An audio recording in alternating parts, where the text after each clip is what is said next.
You're listening to the Sketchnote Army podcast. I'm your host, Mike Rohde, the author of the Sketchnote Handbook and the Sketchnote Workbook, and this is the podcast where I chat with sketchnoters and visual thinkers and try to understand what makes them tick. Hey, are you looking for the ideal sketchbook for your sketchnoting practice? The Sketchnote Idea Book is the sketchbook designed for sketchnoters. Equipped with no bleed, no show-through paper, you can take almost any marker or pen you can throw at it. Get 10% off with code ARMY at airship.store.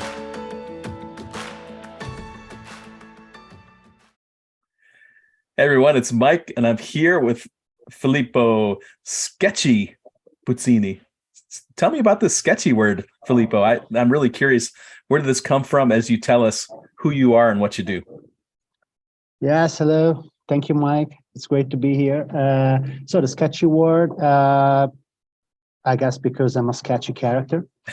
And now it comes from my name is Filippo Buzzini. I'm a visual practitioner from Switzerland, and with my company, it's called Sketchy Solutions.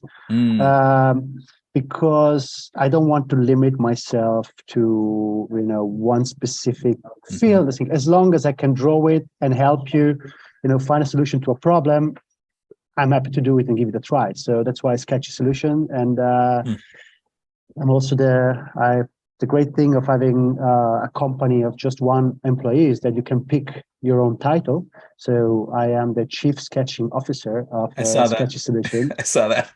So yes, I'm a visual practitioner from Switzerland. I live now in Bern, the capital city, but I grew up in the Italian-speaking part in Locarno, in the south of Switzerland. The warmer, sunnier, and palm tree-fringed part of Switzerland. Ah, there we go. Yeah, and what do? I do a lot of graphic recordings, but in general, like anything, as I said, any type of sketchy solution that you can think of. I do always more strategic visualizations. Okay. I give visual thinking workshops, and I do also some illustration work, design work. Like I've been drawing, for example, book covers or book illustrations. Done some logos or T-shirt designs. I'm also one of the visual storytellers of Drawify, which is it's a project where for people that don't want to draw themselves, we're a group of visual storytellers from around the world that are drawing templates and connectors and icons that can be kind of dragged and dropped on a blank canvas and adapted as they want. So been developing some fonts as well lately. I don't know, because I'm very interested in lettering, and that's also something that I've taught a little bit, and I'm planning to teaching some more online. So yeah, I think in general, like for many things in my life, I need variety, I need change, I need to be challenged on as many levels as possible, because otherwise I get bored. You're quite the generalist then, I would say, it seems to me. Yes, I think, or I'm a multi-specialist. Multi-specialist. I like that even better than generalist, right? That's really great. And so that leads me to my next question. How did you end up in this space? This is my favorite question of every podcast, because I get to hear the stories of all these interesting characters in our space of visual thinkers. So let's start from when you were a little kid. I imagine when you were a little kid, you probably drew a lot, but maybe not. Tell us that story. Yes, I've always been drawing, and I always had to occupy my time creatively. I think I've always been like building things and creating little stories when playing with my Legos and Playmobiles, and drawing was always something that I did it to occupy my time, or when especially at school when I was bored, and I just took a pen and started doodling on the page and filling the page. Like in the end, I had more drawings than notes on any given on any given booklet or whatever they had. So yeah, I think in general, I grew up and I've been I've always been kind of a quick learner, but it also meant that I was getting bored pretty quickly of things. So I always needed challenges in my life. I don't know. I think there's a few things that that always characterize me is that, well, I think creativity, I always need to find a creative output, to be different, to do the things kind of my way. A great curiosity for everything. I get passionate about really plenty of things, and I want to know more. And if I like something, I never get enough of it. I just want to get further. And I guess, and adrenaline too, is something that that I constantly seek. So I guess growing up, then I've been drawing for a while, and then been interested in graffiti, in street art, doing a lot of it on paper. And then I really realized that I always felt a bit different from the other people and not really fitting in. And I found a good outlet in punk music. So like really punk music, that I think it was a catalyst as well to my creativity, because there was something where you can bend the rules, where you can go your own way, where you don't need to be precise to do something. You just create, just a few chords, a few emotion, and you just get it out. And I guess that's also sparkled my drawing. That just like was never great at drawing class. I could not do an exact portrait, but I always had the ideas on how to do things. And you could do it simple. It could be as long as you have the right energy, you could DIY. You could do it yourself, and you can just get going. And no matter if you make mistakes. So and that everybody, and that's the thing. Just like drawing, like punk music is really the like everybody can do it. Everyone can do it. So everybody can feel empowered and start and try new things. And I guess this the creativity, adrenaline, and curiosity. It's something that accompanied me as well. And in other aspects of my life, for example, really like action sports, like board sports. I do a lot of snowboarding. I do kite surfing or stand-up paddling. I go hiking a lot, and I'm just wowed by nature all the time, and keep getting inspiration from that. I'm a very keen traveler as well. This as well, I guess, goes on with the curiosity and the adrenaline. So that's kind of to the context. So I left the Italian-speaking part of Switzerland for studies. Went to Fribourg in the French-speaking part. I made a master's I have a master's degree in history of contemporary societies and geography.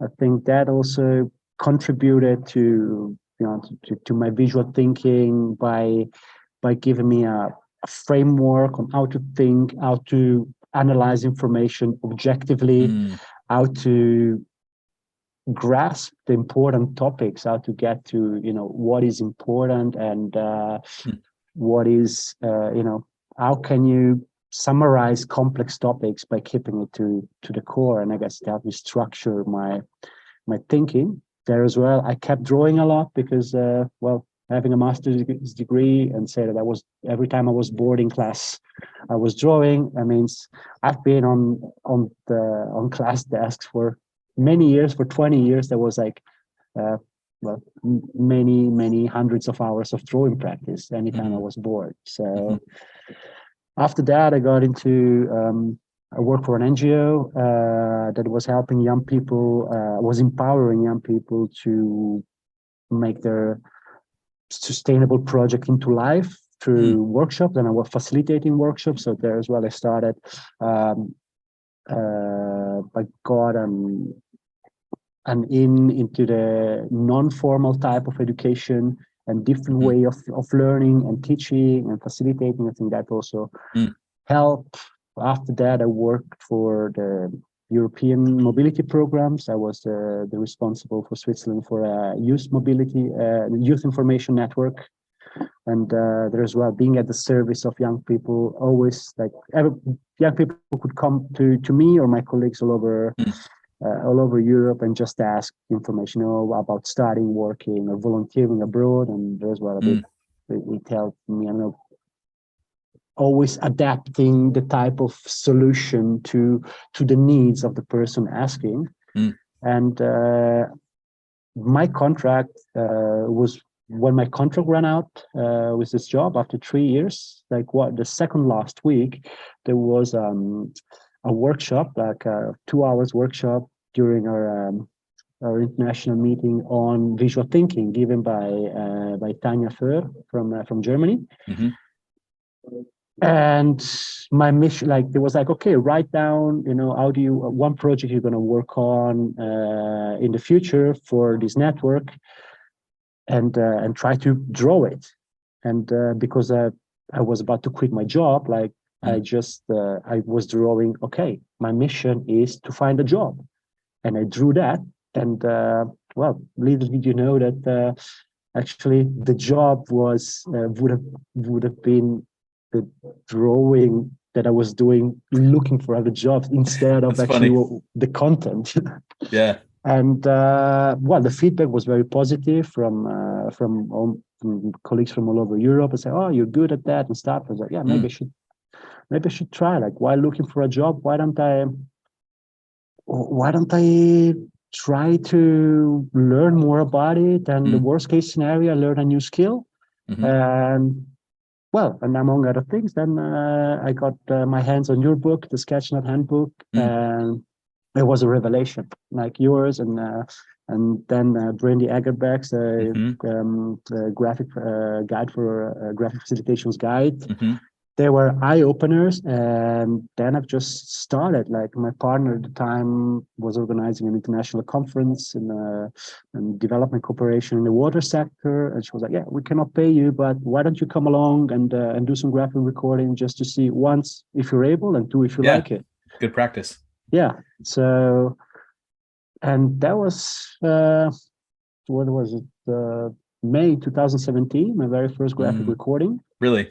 A couple of weeks before, I also took part in Mona Ebdrup from Denmark. She used to study in Bern, and she was giving visual confidence training. And I really needed some confidence because I already had my first graphic recording booked up, but I didn't have a clue where to start. So, yeah. And it really, really helped me, really giving me the confidence to just go out and try. In a very anarchistic way, just go on, just do it.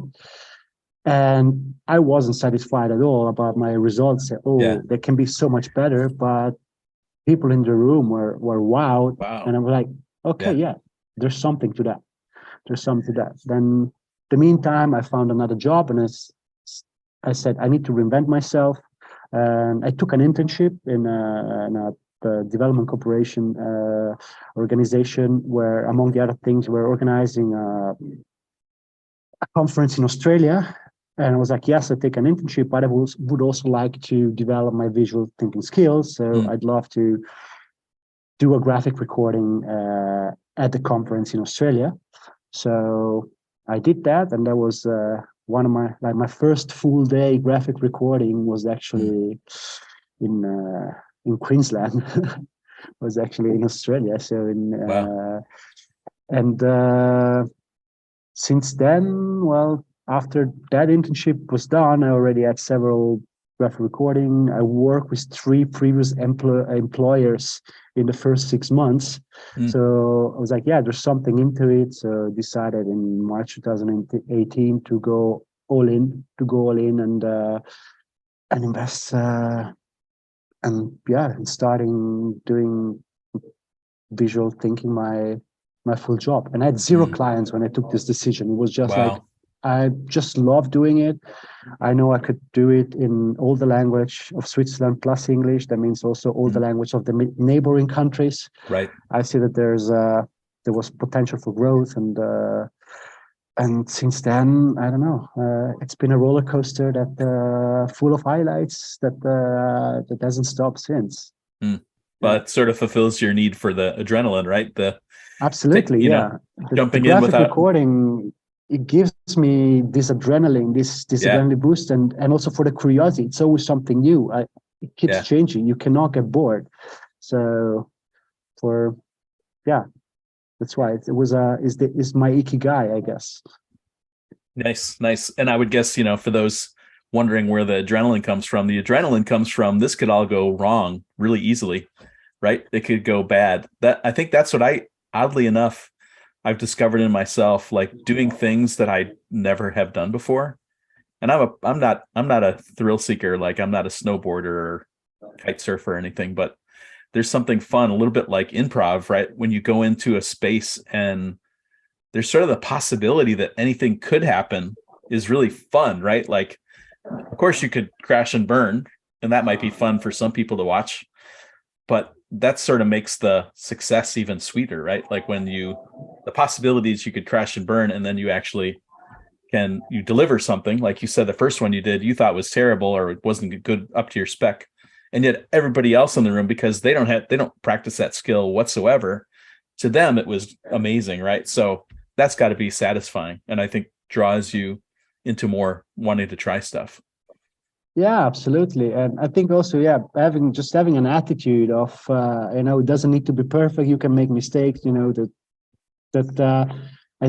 seeking the thrill, like just the same way when I get to a punk show and I still go stage diving with 37-year-old and I don't care them. Maybe they don't catch you, but it's just about jumping. It's just about going for it.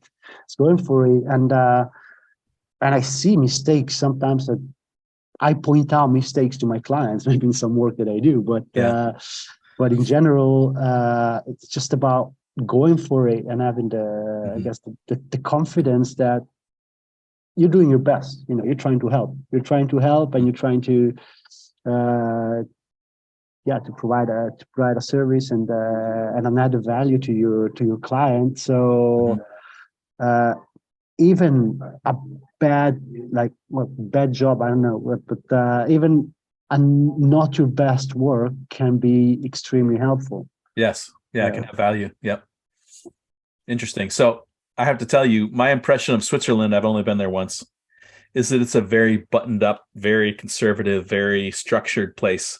So if you're in Switzerland and you're working, you must really stand out, Filippo. Is that a pretty good guess, or am I misinterpreting Switzerland? Maybe Switzerland is different than I realize. Oh no, Switzerland is definitely very bottomed up,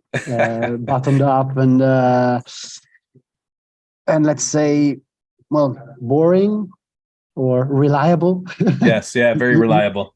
The trains run on time in Switzerland. You pick, but yeah, I don't fit in. I guess I've got a bit of leeway, a bit of game. The fact that I'm from the Italian-speaking part, yes, we are considered the Italians of Switzerland, even though we're the sports national team we support is not Italy, but still we have a bit more of a laid-back way of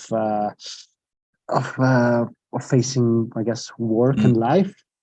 And so there's a little bit of game there, but even there, I don't really feel like I fit in myself. So, but I guess that, I got some jokers because of that, and I guess, I'm selling myself. Like, I'm selling not just my services. I'm selling, like, my business is me, is my person. So I need to be authentic, and I always wear caps. And some clients might not be so, you might not feel so comfortable of wearing caps and, in between suits, but that's why, but then I design my own caps so that, that's kind of part of my uniform. And for example, I went to the United Nations in Geneva, and I had and when I passed security, I had my shoes and like the nice shoes and the and gel in my hairs, and like, and I was wearing a tie and a gilet and a jacket and whatever. But as soon as I passed security, I put on my hat and switch and change my shoes for Converse, and it's like, nope, not compromising on that. That's great to hear. That's my uniform. Well, and I think that sets you apart, right? Like, it's when they say Sketchy, everybody knows who that is, right? Like, they don't even have to say your real surname, right, or your name at all, right? It's Sketchy. Yeah, I guess, I don't know. I guess also in my work, like, I guess you can, like, several colleagues have told me that they can recognize my work. Oh yeah. From they can say, oh, okay, that's Sketchy. That's Filippo's work, because I don't know. I guess there are some rules to follow, but I always like to bend them and adapt them to myself, and kind of. I do not want to do graphic recordings in the way, like, the standard, and learning how to make the, like, I don't know, like, there are dozens of people doing that could be interchangeable. Yeah, exactly. And, like, I think that my personality, the energy needs to come out in my work, and I'm not really compromising on that. And some, like, lots of clients like it, some don't, but then I'm just not the right pick for those that don't. Yeah, exactly. You find the right people find you. So tell me a little bit about something you've done recently that you're excited about. Could be work stuff. Maybe it's something else. Well, what I've done recently that I'm pretty excited about, it's kind of work related, but let's say I wasn't really paid for that. But I did some graphic recordings in Antarctica. Really? Yeah. Wow. It was a dream of mine to go to set foot on the one continent I've never been, on the seventh continent. And I also managed to. Well, I had a chance during one work event to meet some people from a company that offer cruises to Antarctica, and my goal was to reach out and say, "Hey guys, I can do a lot of things for you. Let's can we make a deal or something?" Yeah. The graphic recording was not part of the deal, but I've got a very good offer, like a pretty massive discount in exchange of some drawings that they can use for the marketing. Mm-hmm. And when I was there, I'm like, well, I kind of have to do some graphic recordings for me. I don't know. Does anybody has ever done it? There were all these presentation on glaciers and on whales and like that. And I was like, I like, would be a pity if I don't do it, because I don't know if it's ever been done. And I'm just, I don't know, it was just super great to combine, I don't know, I guess, in general, but I've reached a satisfying level of work-life balance where kind of my life supports my work and vice versa. Mm-hmm. So, and I became a big fan of bartering. I know we are we're in a privileged position in our job because we do something that people like, and everybody can use it in some way. Mm-hmm. So I'm always more doing, what can I do for you, and what can you do for me, and let's just exchange. I'm going to Japan snowboarding in a couple of weeks, and I'm staying, and I don't need to pay for accommodation because I've drawn the logo of the ski school where I'm staying. Yeah, be creative, right? Or like, I'm not paying coffee. Like, I have a deal here with my best friend that I just got kind of free coffee, and then whenever they need something, some flyers for events or the blackboard with the menu and stuff, I'll just do it. So I guess that it sort of speaks to your open nature. I would say you seem like a very open person to new experiences, right? So when you do that kind of thing, like, you open yourself up. Like, tomorrow you might come in and they say, "Hey Filippo, we need I don't know, we need a big poster for a party next week. Can you make that for us?" Right? Like, go for it. And now you have a poster that you made, right? So it goes into your catalog of, number one, skills, but also number two, now you have a portfolio piece that says, I've done that before.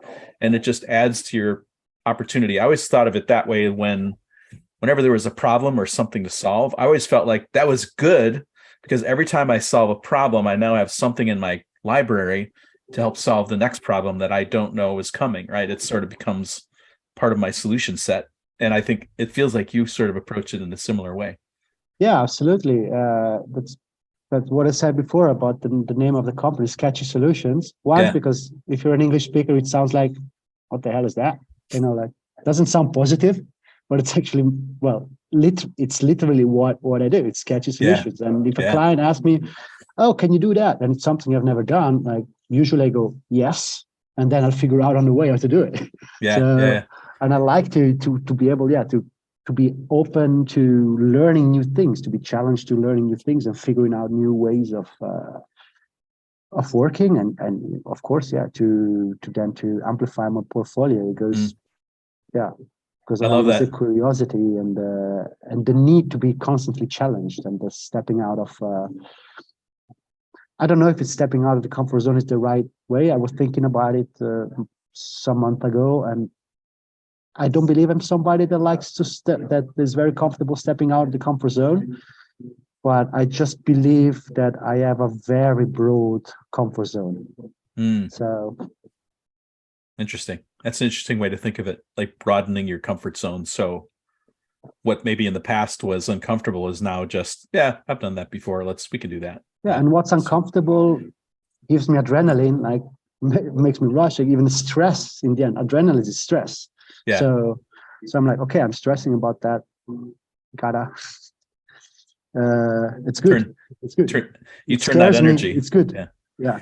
I remember someone when I first learned how to do public speaking, and his comment was, when you get butterflies, you're going up in front to speak in front of somebody. He's like, that's good, Mike. That is energy. You're excited about what's coming. You need to turn it into a positive and then give it back to your audience, right? So it's just energy. If you redirect it, it can be really powerful, which it sounds like sort of your motto and your mantra, I guess, that you follow. Yeah, no, absolutely. I'll try. Yeah. In general, I'll try to, I guess, I seek thrills and through in my private life and in my job, and they are intertwined. So interesting. Interesting. That's really great to hear. So this episode of the Sketchnote Army podcast is brought to you by Concepts, a perfect tool for sketchnoting, available on iOS, Windows, and Android. Concepts' infinite canvas lets you sketchnote in a defined area while still enjoying infinite space around it to write a quick note, scribble an idea, or keep pre-drawn visual elements handy for when you need them most. The infinite canvas lets you stretch out and work without worrying if you'll run out of space. And when combined with powerful vector drawing that offers high resolution output and complete brush and stroke control, you have a tool that's perfect for sketchnoting. Search Concepts in your favorite app store to give it a try. So let's do a little shift now. Let's talk a little bit about your favorite tools. So we'll begin with analog and then go digital. Markers, paper, notebooks, pencils, I don't know, whatever stuff you like. And then jump into your whatever you use digitally. So analog, I'm a huge Neuland fan. I think they have the whole lot for visual practitioner. You cannot hope for more. Everybody's super lovely. Also the people, they have refillable markers, sustainable. Really, I'd say for graphic recording, typically I would have the number one, the outliner, both with the black outliner, both with chisel and round tip. Then and then the couple of other colors, and then we're going to use with black. I always have the number one, both art, so brush tip and chisel, and the big one as well, chisel. And now that there is the big one, art as well. That's also so I will always have kind of the set for each color, and then the refiller of those colors as well, so that I always have a choice of what marker to use. But I also love, like, for example, for sketchnoting on smaller formats. Now they have this new fine one, how they're called, fine one flex with the flexible tips. Yep. I love that one too. Yeah. I really, really like that. And they're great for lettering as well. Yeah. So, there's a different sizes of the stroke. I've got the graphic wall that also one of my first projects in 2018. It was a brand filmmaker and another producer storyteller. We did a video where I was filmed with drone and everything. We're like in the Swiss mountains or in front of the government building, or in Geneva at the UN. We're just moving around the graphic wall and telling a story with that and drawing with that. And graphic Wally I use as well for online workshops, and I guess analog. Well, there again, it's kind of digital tools, but the iPivo. I recently got an iPivo camera. It's a document camera, which is great. I use it mostly for making what they call the time loops. No, when you draw some time lapses. Yeah, they take a shot and then you wait a bit of time and keep taking shots. No, it's more like, pretty much I take a video and I speed it up. You kind of squeeze it, speed it up so that I think it looks really nice as well. Yeah. So I guess pretty much, Neuland has it all, has all what I need for my need. All your needs, yeah. I use them. I used the acrylic ones to draw, like my balcony tables are all completely drawn, and you cannot, if you give me a marker in my hand, I will start filling whatever surface is in front of me. So That's great. Yeah. And then digital, I'm assuming you must use an iPad as well. And what's the app that you like to use there? I have an iPad Pro 11 inches. Me too. Boring as everybody, Procreate, but I'm using Procreate, but it's just so like the flow is so nice with Procreate. There's so many options, and I guess there's force of habit. And otherwise, I also use concepts for when I need to do something vector based. Yeah. But I feel like that it does not have the same flow or the same ease of use as Procreate. Different interface, for sure. But that's about it. That's about it. It's, simple tools. Yeah. Well, that's really great.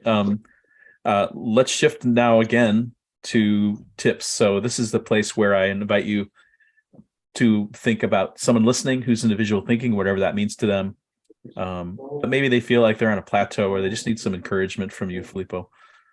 What would be 3 things you would tell them? Can be practical, can be mindset, whatever, that you would share to encourage them?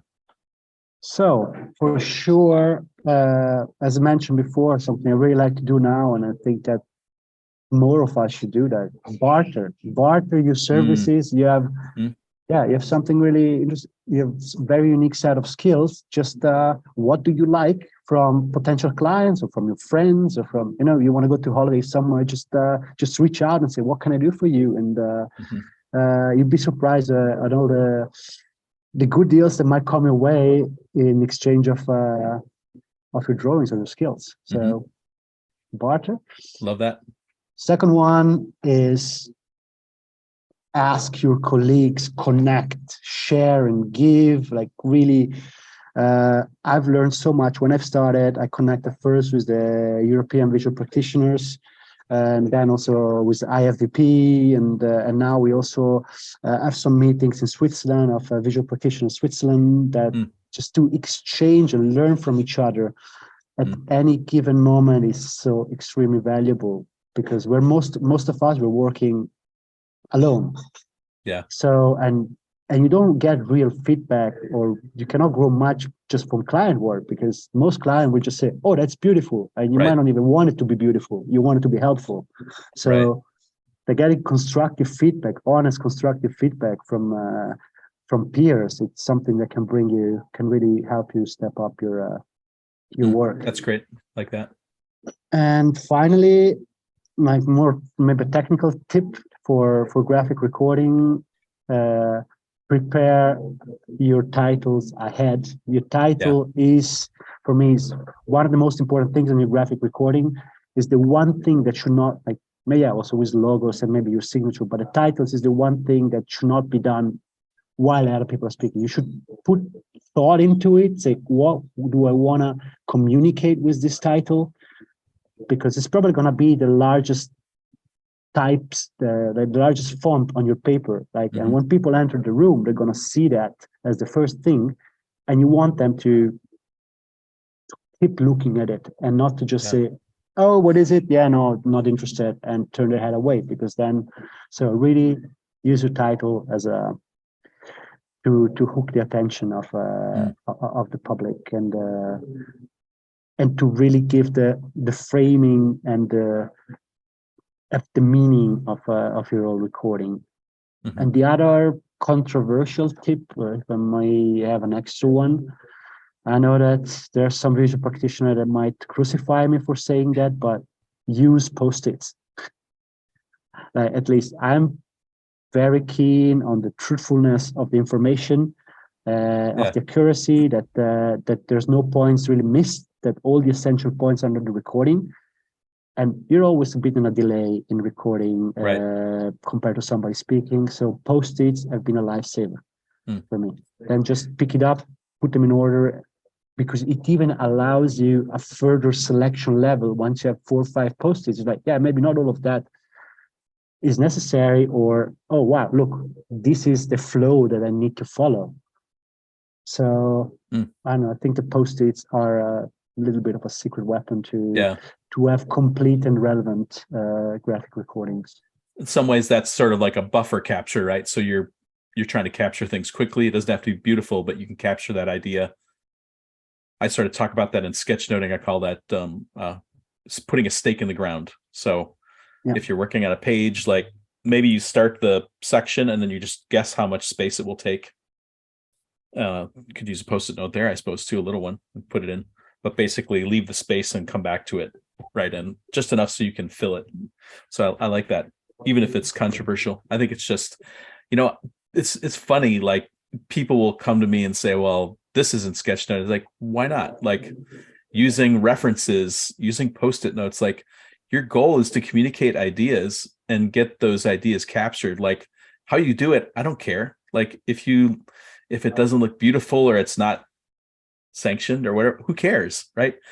The goal is not for me to do it exactly as someone else told me to. The goal is, if you can come up with a way to deliver that message, then you win, right? That should be really the ultimate goal, is to, like you said, not people looking at it, oh, and that I don't care about it, or that it looks beautiful, but like, does it capture what we're talking about? Does it move us forward? Does it help us to remember so that we don't forget what we talked about, and then it pushes us ahead? That's really the goal of all the stuff we're doing, right? We're communicating visual ideas. Yeah, that's the bottom line, is, does it help? Am I doing a work that is helpful? Like, I'm usually paid for it, so I want to give the maximum added value to my client, and then, and I guess that whatever means help you to capture the most and to be the most helpful to your client, that should be used. Yeah, I agree. So I'm very pragmatic, I guess is the right word. So if it works for you, then you should go with it. Yeah. And I think similarly, another thing I've been reading in a lot of books is about, you put down the pen the moment the person stops speaking, and I feel like you can do that, but I don't think it helps in really having a complete and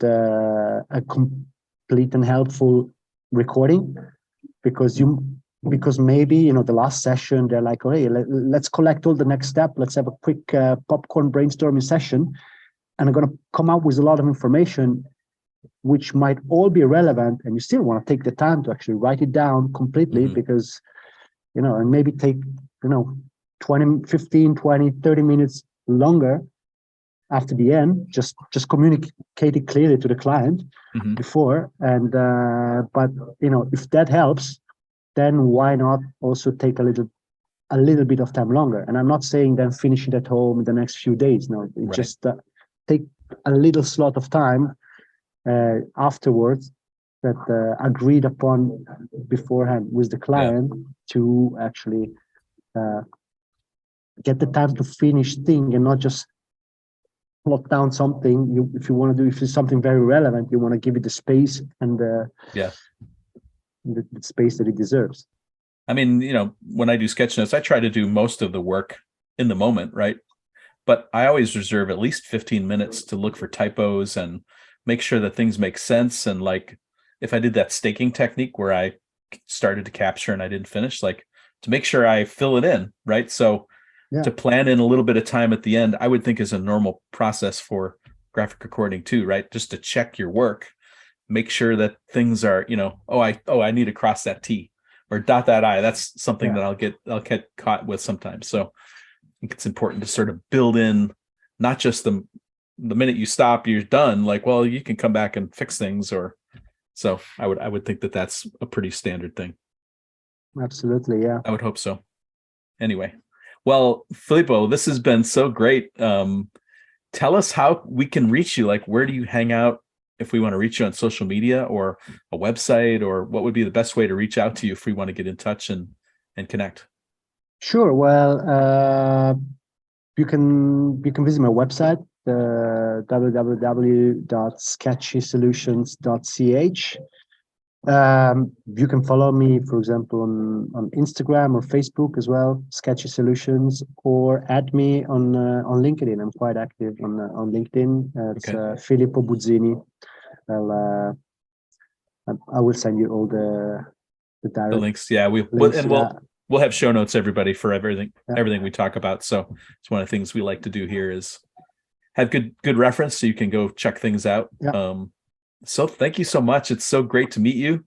Really, I'm so happy to see the work you're doing in Switzerland. And every time I discover somebody new, it's exciting to see that the work that we do is happening all over the world. That's really exciting to me. So thank you for the work you do. I so appreciate that you're willing to be who you are and you're not afraid of it. That's such a good thing to see. Well, and thank you so much, Mike. It's been, for helping so many of us start and putting us in the right direction and keep inspiring us. It's a big honor to be interviewed by you and to be able to chat, like, in general. Like, wow, if I would have told that to the first year graphic recording Sketchy, I would never have believed to say that I would be sharing a Zoom call and having a chat with the Mike Brody. Oh, thank you so much. It's really an honor. Thanks so much. Well, everyone, it's another episode of the Sketchnote Army podcast. Until next episode, this is Mike. Talk to you soon. The Sketchnote Army podcast was created by me, Mike Rohde, and brought to you by Rohdesign Studios. It's produced and edited by Alec Polianis of AMP Creative Studios. The theme music was created by John Schiedermeyer. To support the creation of this show, I invite you to buy one of my books, the Sketchnote Handbook or the Sketchnote Workbook. You can find the books on Amazon or go to peachpit.com and use the code ROHDE40 for 40% off. Please share this podcast with other visual thinking friends and be sure to leave a nice rating on iTunes or your favorite podcast listening app so others can find the show.